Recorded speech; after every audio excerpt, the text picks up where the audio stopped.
Well, good afternoon, folks. It's Lee, your virtual airline pilots, back with you again. Another scenery review. This is the second one for this week in November 2022. And we are in Colombia. We're looking at Medellin. Hope I pronounced that right. It's OLAYA HERRERA Airport, Sierra Kilo Mike Delta. This is a PAYWARE scenery by Sierrasim Simulations. And this is a new version 2. And from what I can see, it's for the PC version of Flight Simulator 2020. Still trying to find out if it's available for Xbox. It does appear to be showing on flightsim.to, so that would indicate that there's possibly an Xbox version. If there is, and I discover it, I will just make a note here in the video for you. So the download is 408 megs, and it installs exactly 1 gigabyte.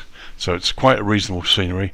As you can see, we're high in the mountains here, and I have to say right off the bat, this is one challenging airport to land at. We'll go into the runways and nav aids and stuff, or lack of them, very shortly.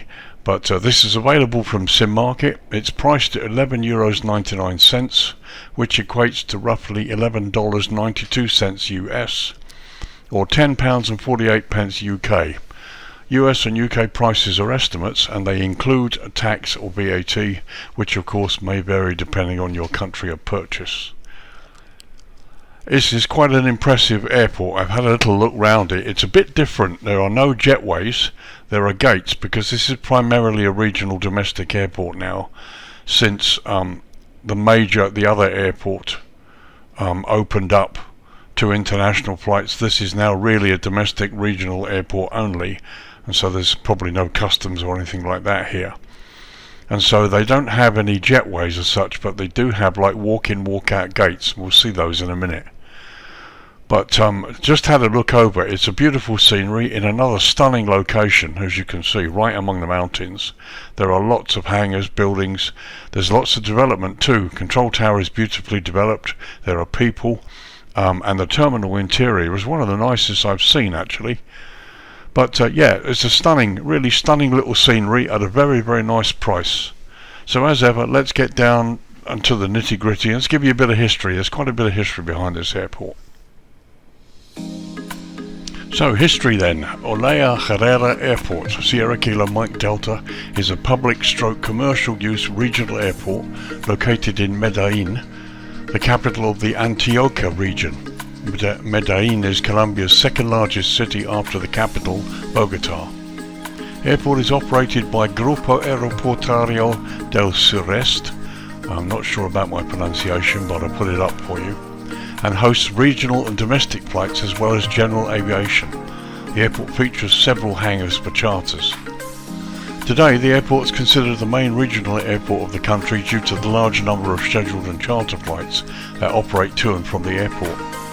Previously, it was known as Medellin International Airport before the new airport of Jose Maria Cordova International, Sierra Kilo Romeo Golf, opened in 1985.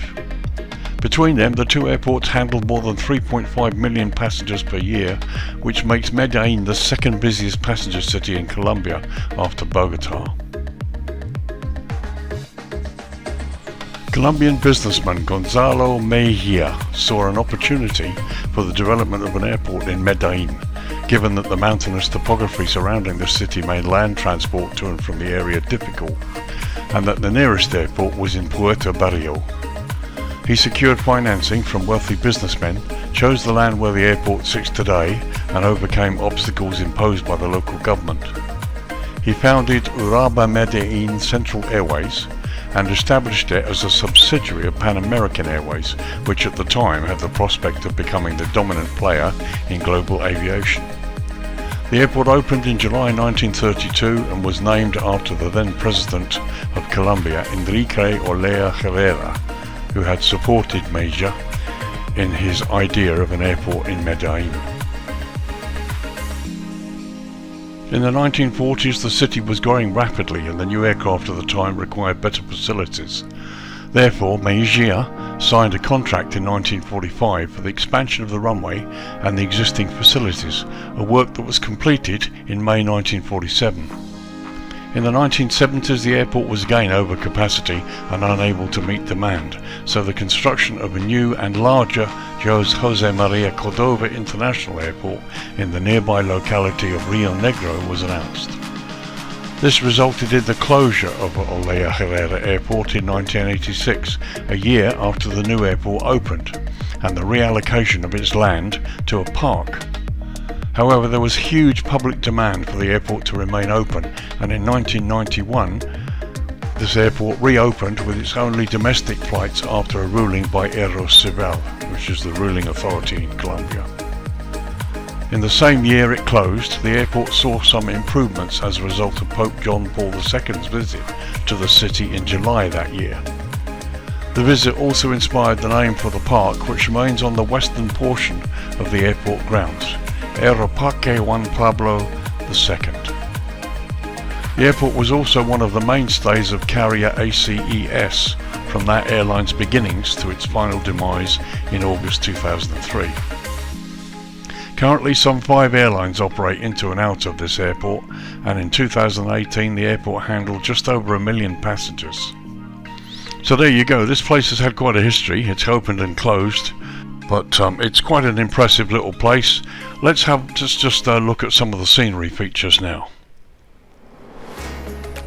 So some of the highlights of this scenery: you've got ground images, which clearly have replaced the default. Looks quite a lot better, to be honest. Photorealistic PBR textures for the buildings and the vehicles, etc. You've got airport objects. They've improved some textures, which is good. They've also made some model improvement. Internal models included, and I can attest to the fact that the inside of the terminal, actually, especially landside, is some of the nicest I've seen. It's been optimised for good performance, and they have night lighting. Bear in mind this airport opens from sunrise to sunset only. There are no operations in the darkness hours, so you need to take off and land before sunrise or sunset. But even though it does effectively close its operations after sundown, they've added night lighting, and it's very, very nice. It's really, really beautiful. So those are some of the highlights. Let's have a look at runways. This is a really, really challenging place to land at, as you can see. So let's have a look at the runways and discuss this. Okay, here we are. I've lowered the lighting just before the sun properly sets, and we're looking down the slope of runway 20, so I can show you the lighting on the runway as it is. Let's discuss that first. So the airport operates a single runway 2002, measuring 7,710 feet or 2,350 meters in length, and it's made from asphalt. Now note that these measurements are from the Jefferson charts of Navigraph here, dated February 22.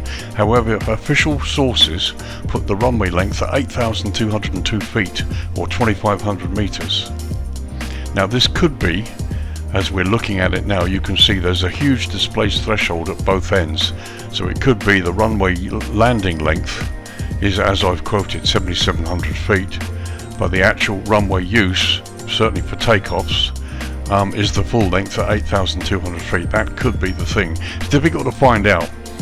Most official sources I've looked at this morning say 8,202 feet. The airport sits at an elevation of 4,921 feet, which, as you can appreciate, we're up in the mountains, is pretty high up. So this airport presents an extremely challenging approach with only one approach procedure, or STAR, that's listed. That's called the Rio Negro 1 Echo Arrival. I'll put the chart up for you. Chart's courtesy of Navigraph, by the way. And only one landing procedure, the RNAV Visual Flight Procedure.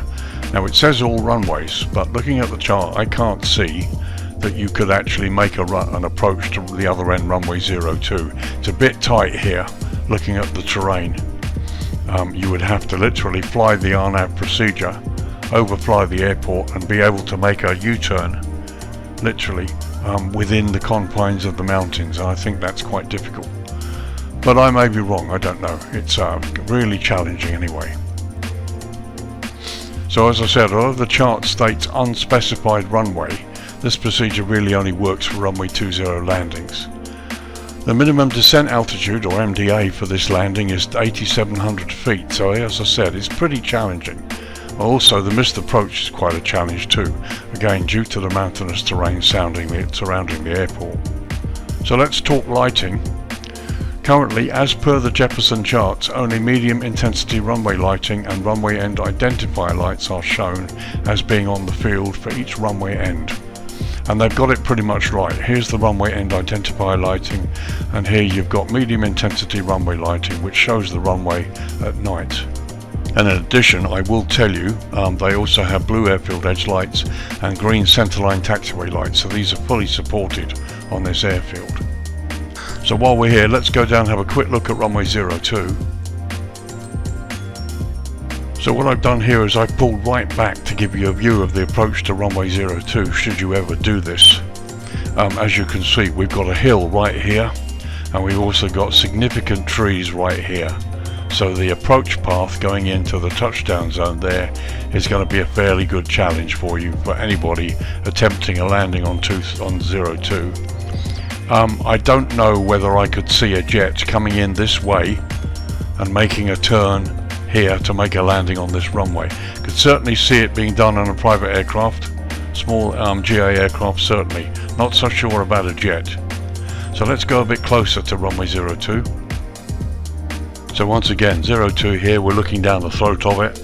And as per the charts, they do again have runway end identifier lights and the intensity lighting as well, and this large displaced threshold.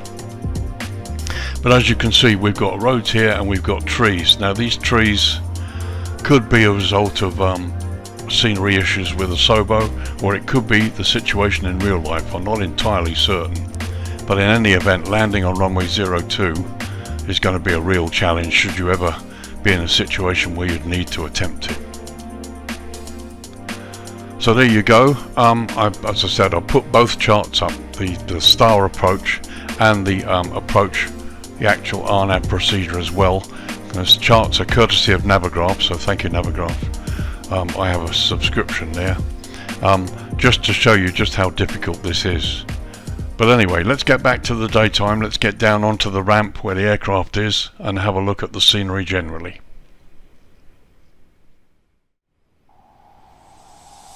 So to begin with, I'm going to show you just a couple of quick static shots here of the main ramp terminal area with my aircraft parked.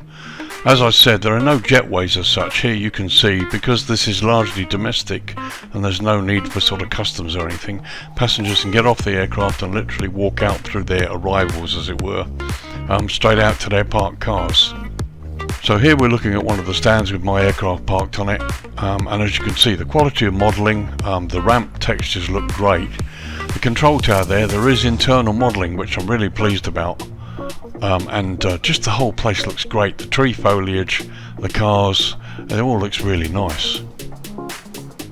So here in the distance you've got the main terminal here, and you've got the old control tower, and of course here we've got other stands on the other side, and the actual town of Medellin, the city and hotels and stuff in the distance. There we are looking at the other side, looking out towards the runway, and you've also got the fire station here, which again is in a prominent position, as indeed it should be. And again you can see the ground and ramp markings are excellent. And there's a view looking towards runway 02, the approach threshold there. So a quick look at some of the taxiway markings and signage. So here we are at the taxiway, looking at a couple of the signs here. Here you've got taxiway echo sign, some more signage here in the grass. They're all properly as they should be. And the runway entry markings. The concrete texture looks really nice. Signage, the taxiway signs and the lines are perfectly okay. You've got the blue airfield edge lights, all looking pretty good. Just a closer look at the runway entry signs, and there you can see, and the grass texture looks wonderful, to be honest. All looks great. Here's the fire station, nicely modelled, nothing too fancy, but beautifully modelled from the exterior, and some sort of, you can see the inside of the building looks it's sort of been, it's at least been built, as it were.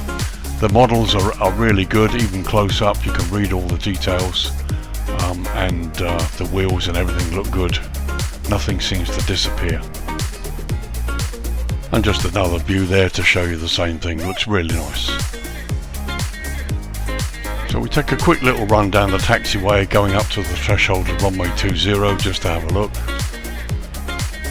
As you can see, the area is nicely detailed, loads of houses and bits and pieces here. The ground markings are good. There's the windsock, and it's actually the old type windsock, not the current new type, which is as it should be for an airport like this that's been around for some time. Got this hangar on the right here, and we'll stop to have a look. Once again, nice little bit of modelling, nothing serious, but it looks good. Not sure that tree should be in there, but we'll see. Right, that's actually sort of growth that probably shouldn't be in there. So here we are, this is the far end here, this is the approach to runway 20. There you've got the sign on the right. And here we are looking right the way down the throat of runway 20 from the end of the displaced threshold. Now given the elevation of this airport, 4,900 odd feet, you will need a long runway to get airborne. So I should imagine this is why it is, and I'm pretty sure that the 8,200 feet includes both displaced thresholds. You can also see a marked dip in the runway here. They've sloped the runway, goes slightly up at the other end. So again, interesting takeoff. And while we're here, just a quick high-level shot here showing you the airport layout and the surrounding area, which looks really good. I mean, you've got lots of buildings, a whole city modelled here, hotels. It's just the whole area is really stunning. Let's get back down to the main ramp and have a look at these little jetway bridges. Well, they're not jetways. Let's have a look at these little air bridges that people walk through. So here we are seen from outside. As you can see, it's essentially like a walk-through corridor here going into a connector in here. Now there are a couple of people in here as well. I mean, it looks really nice. Let's go through. Here you can see the ramp looks really good. We've got the appropriate amount of oil splashed all over the place. Let's just take the walk through. I mean, this is so nicely modelled. So here we are inside the inside walkway. That's one end. And there's the other end leading out to landside. And we've got a couple of passengers. Let's go up close. And there you go, 2 passengers, as you can see, standing by the entrance to this jetway, or this walkway entrance here. I hesitate to call it a jetway. And there's a nice shot showing you the walkway through, and I'm actually parked on the right stand, so they've obviously either getting off or waiting for people coming off my aircraft, which is rather nice. So that looks really pleasant.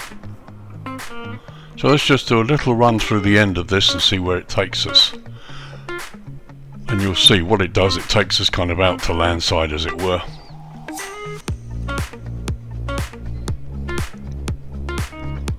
And here we are. So on the right hand side, you've got a car park there. Then there you've got the landside road. There's a car park further up there, as well as buildings here that are landside. Then you've got this raised walkway that I think goes into the main terminal, where the and there you can see the old control tower in the distance. And from this elevation there you can see indeed you've got this walkway that goes all the way along here and then right in towards the main terminal structure. Here we've got a nice chap enjoying the sunshine. Nice weathering and touches on this building here. There are touches also of photo scenery on the ground at a lower resolution that you can see, but actually it's okay, it doesn't spoil it too much as far as I'm concerned. So here's a look landside of the little arrival area that you can see. You've got the control tower there, taxis parked out there as well, and loads of coaches. There's a big coach station there.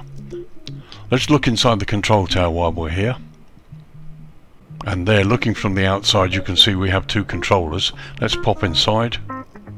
And there you can see our 2 controllers, complete with chairs, radar screens, all the bits and pieces that you need. It's very nicely done.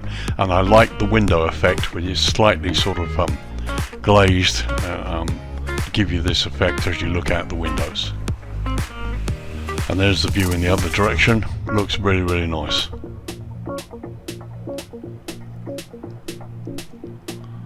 So let's head across here and head across to the landside part of the terminal, We'll have a look at landside first and then we'll go inside. As you can see, there are various people dotted about, which is quite nice. Got this huge forecourt here. Building's quite nicely done. The roof is even done pretty well as well. And as we go down there, you can see on the left there is internal development. I love the foliage. It's really nicely done here. So I'm just going to stop here quickly first. Got this young lady that's taking pictures on her phone.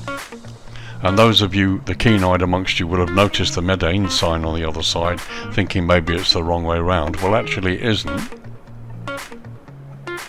And there it is with the young lady in the foreground. Again, this is the actual sign that sits landside of the airport, the right way around there, built into the grass.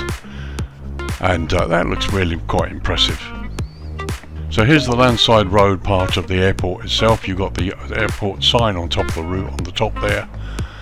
And the signage in Spanish, domestic departures. I mean, it all looks really nice. Various people dotted all over the place. Let's go inside and look at the internal development.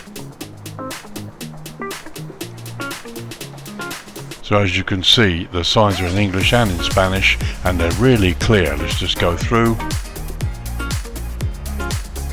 Now here's the interior of the terminal, and I really like this. Beautifully done, beautifully modelled. The roof looks great, and as we'll see later, the lighting inside this terminal is wonderful. The floor looks really good, and a couple of things I'm really impressed with here. Firstly, you've got airline staff behind the check-in desks as well as people queuing up, which is a must really. If you're going to do the inside of the terminal and put passengers here, you really should have the staff about. And the other thing, look at the reflections.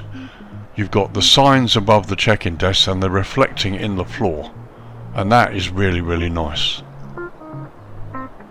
So here, looking in the other direction, more people sitting around, lots of variety as well in the people. Let's just travel in to this side and have a look. There are some shops and bits and pieces here.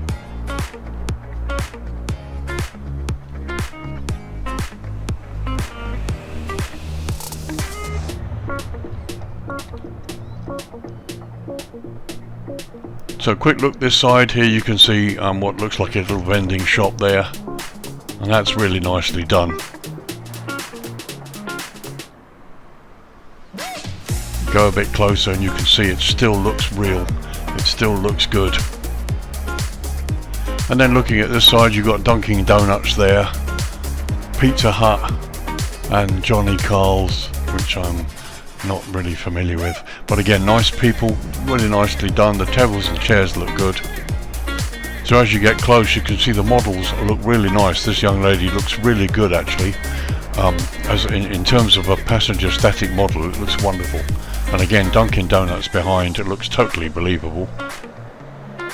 And look at this, just out of interest I decided to go behind the counter at Dunkin' Donuts, and they've even got the computers there. I mean, that's impressive. And just a quick look at some of these passenger models. I mean, they're quite varied and I've not seen any of them before. There's a lot here I haven't seen. These two youngsters, guy on his phone there, and this chap, I haven't seen them existing in other sceneries, so maybe these are created by the developer. I'm not sure, perhaps I'll ask them. Again, there's the old Dodger shop, looks really good. And just a quick shot here showing you these two shops. Now as you can see, these are sort of partly photo real, but it works, it looks good. They've done a lovely job in the way they've displayed this. Another quick close-up of one of the passengers, eminent believable. I mean, it looks great, that looks really, really good. He might, if it wasn't for the fact he's not moving, you wouldn't necessarily know it's just a model. It looks great. And there's just an overview shot showing you the landside area itself. Looks wonderful, really impressed with that.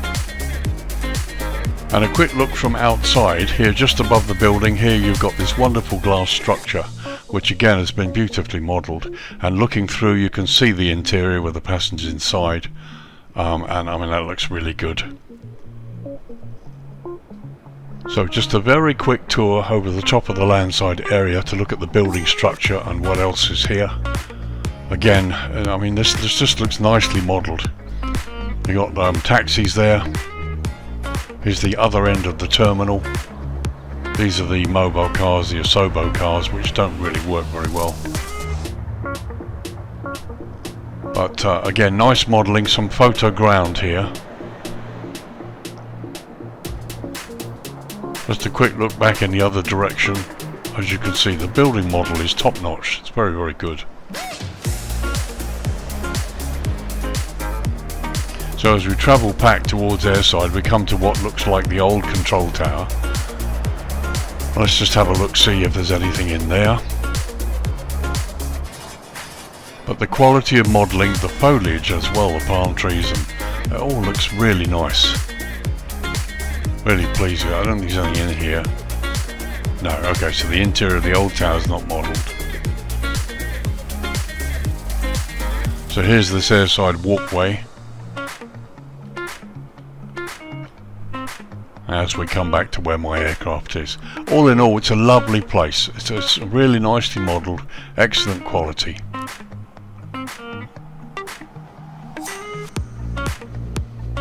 So just before we lower the light, just a quick shot this end here to show you here the rest of the development here on the GA side. Lots of hangars here, as we discussed in the history, for charter aircraft and other visitors, as it were. So let's lower the light now. I'm going to just lower it just as low as I can to bring the lighting on, but not sort of go after sunset, as it were. We'll look at that later on. Let's try and get the timing right here. Okay, so this is 20 to 6 in the evening local time, and as you can see, the sun is pretty much right down. It's pretty much sunset. But this is the point at where the lighting sort of came on. I just wanted to have a look at this first, and as you can see, the lighting is really nicely done. It's quite subtle. The ramp areas look good to the left. Nicely done with the buildings here as well. And as you can see, they've also worked a little bit on some of the models of the buildings locally in terms of the windows. So first of all, before we go and have a look close up of the terminal, let's take the opportunity to look at the runway approaches. Here you've got lighted signage, you have green centerline lights, the blue airfield edge lights. There's your windsock, which appears to be lighted, which is another plus. And there's a nice shot showing you again the lighting on the runway, and of course, yes, the windsock is lighted. And there you can get a good idea of the slope you can see in the runway. So let's have a slow pass down this taxiway, and here you can see some of the hangars, and there is sort of semi-internal development in some of them. I mean, they look really nice. Some of them are lit, some of them aren't. There's a fair degree of randomness about it, and it looks, to be honest, it looks nice. I like it. I like it a lot. Here's the sort of bus station part airside.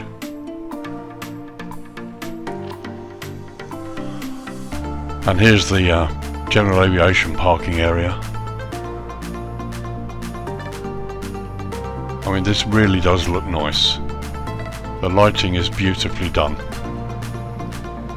I wasn't expecting very much from this airport, but then I started to study it and research it, and this is a place to fly into. This is a quite impressive little place, and not only that, they've done a marvellous job with representing it.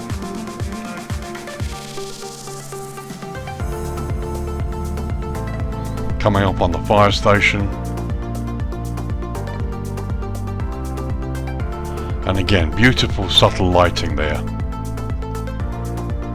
And there's a shot looking at the fire station, and they've got the lights on. It's just very nice. I love it. It's beautiful. So a quick shot from inside the aircraft, looking out through the captain's window. There you can see the control tower nicely lit up, and the lighting there. And the first officer's window, there you can see out towards the runway. You've got these lovely signs, numbered signs on top of these little rampways. And they're just nicely done. It's very, very nice. So a quick tour across the airport here, across the ramp. This is the bit you're going to be interested in. I like the way this is done. There's not a huge amount of detail, but the way they've done the windows for me it works. It looks nice at this time of the evening. It really does. The whole lighting is very, very nicely done. As we're approaching the control tower, here you can see the big lights that give you the lighting on the stands, plenty of ramp lighting, no problem there at all for you as pilots. And as you can see, here's the inside of the control tower nicely lit up. So continue our little tour. Oh, it's just nice, lovely the way the building has been done. Okay, there's some photo ground, but the way that they've done the buildings, the modelling is good, and they've also done this little effect on the windows as well, which sort of makes it all look as though there's things going on inside. So here we're coming up to landside of the terminal again, and again, nicely done.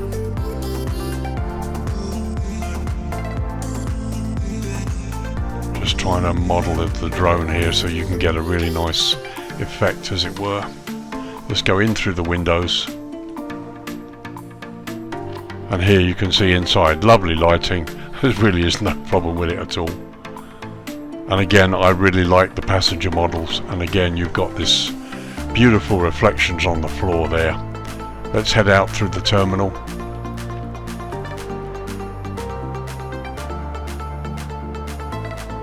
So we'll stop here. I mean, look, even one of the taxis outside that you're probably never going to see. That's a nice model. There we are, looking back inside the terminal through the glass. There's a landside car park and the Medellin sign. And there's a look towards the landside part where you look into the terminal through the glass. The terminal building's been nicely modelled. The airport sign is not lit, it would appear. Maybe it happens at night time, we'll see. Actually, while we're here, let's turn it down to night time from here.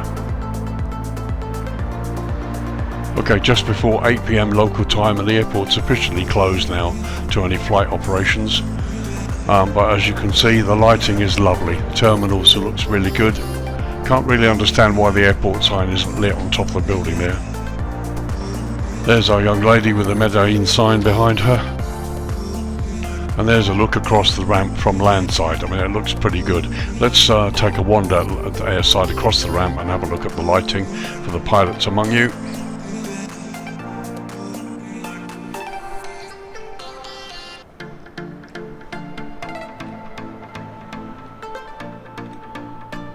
So I think you can see the ramp lighting is more than adequate. There's really no problem here. And as we go down towards the taxiway look, we have the green centerline lights and the blue airfield edge lights, so no issues at all should you have to taxi or be towed around the airport after dark. As I said, bear in mind this airport operates from sunrise to sunset and is effectively closed afterwards. But nice lighting on the signs. Ground signage is good, and here you can see the taxiway signs are lit, but they're kind of shadow lit, which to me makes it more effective. Really does look great. So we just travel back along the mass of hangars here to see what's lit and what isn't. Some of them are, just one or two of them are, which is good. There's the big one there and the other one there with the signage on. Certain amount of variety, which is great. That's one of the things I like about this scenery.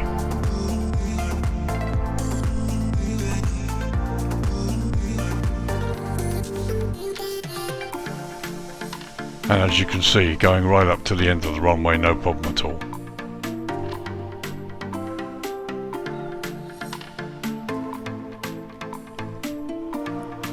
And we'll just travel across the runway, just have a look at these signs very quickly, and you can see you've got the windsock is fully lit as well. That's another thing I like about this. But as I said, bear in mind you cannot use this runway or use this airport after dark, basically. Let's just spin round here. There's a look down the runway 02 towards the other end, and you can really get a good idea of the slope, even in the darkness you can see.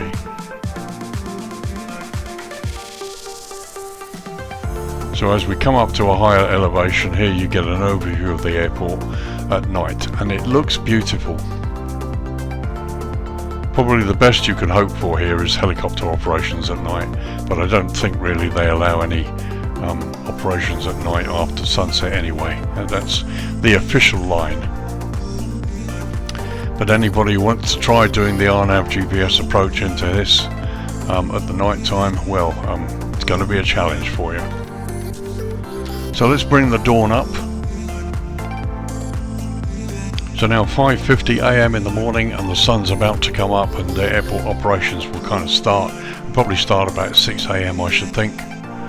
But as you can see, it looks nice, bathed in the sunlight.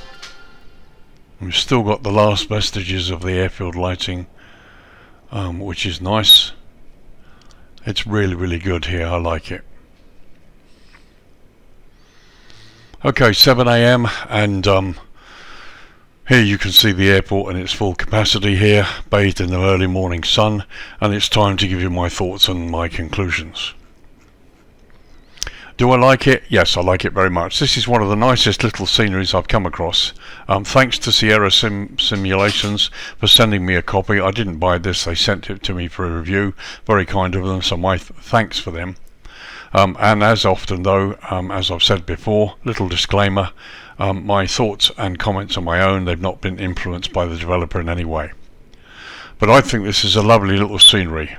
There's a nice balance of foreground, slight default bits and pieces, and what they've done themselves. They certainly have enhanced some of the textures to make the airport fit and to make it look pretty as real as possible. There's evidence of terraforming. There's certainly evidence of texture manipulation to make sure that it looks good. I think the price is wonderful. I mean, you're getting quite a product here. €12 including tax and VAT. I mean, I think the price is almost a steal, to be honest. Okay, so there's some of the development in the terminal, but not all of it. But remember, this is a domestic airport. It gets a lot of traffic, but not as much as the major one over in the city. And they've done such beautiful models of the people in the landside part of the terminal. All of the shops and little restaurants in there are modelled, and they all work. And I love the reflections. Great to see check-in desks with passengers and check-in staff behind the desks. And even the car models right down to the taxis landside look good. They're nicely done. The fire station is a lovely model. The inside of the control tower has been nicely modelled, right down to the radar screens. And the other thing that struck me about this scenery is the quality of the modelling of the people. The people models, many of them I haven't seen before in other sceneries, and the modelling is really good. You've got the slope in the middle of the runway, which again is part of the real world, and it's been recreated here in the scenery. And there's a certain ambience, there's a certain sort of, there's a lot to like about this airport, where it is, how it sits. The surrounding area is beautiful. It's a stunning place. I have no hesitation at all in recommending it. And anybody who takes on the challenge, you're going to have fun. I tell you, this is one of the airports I think we're going to need to fly in and try and test it out, because it's going to be a pretty demanding place to land, certainly with real weather on. So yes, I like it very much. I can thoroughly recommend it. It's a lovely little airport, well worth the money. It's almost a steal. The development and the quality of texturing and modelling is good. It's not outrageously good, but it's good enough for what it is, and I think it's a very, very nice little airport. There's an atmosphere about it that's hard to get away from. Like it a lot. So there you are, folks. Medellin, OLAYA, HERRERA Airport in Colombia, Sierra Kilo Mike Delta. This is the PAYWARE scenery by Sierrasim Simulations. This is the new version 2, available for the PC. I believe it's possible it might be available for Xbox. I will confirm that. Download is 408 meg and it installs at just on 1 GB. It's available from Sim Market. Currently priced at €11.99, which equates to roughly $11.92 or £10.48 UK. US and UK prices are estimates, and they do include VAT or tax, which of course may vary depending on the country you're in when you make your purchase. It's a really nice little airport. So guys, this is Lee, your virtual airline pilot, wrapping up another scenery review. Thank you very much for joining me. If any of you have been on the fence about this, certainly if you've owned version 1 and are trying to decide whether to buy it, I like it. I would happily pay the 12 euros for it. It's certainly worth it. It's a lovely little product.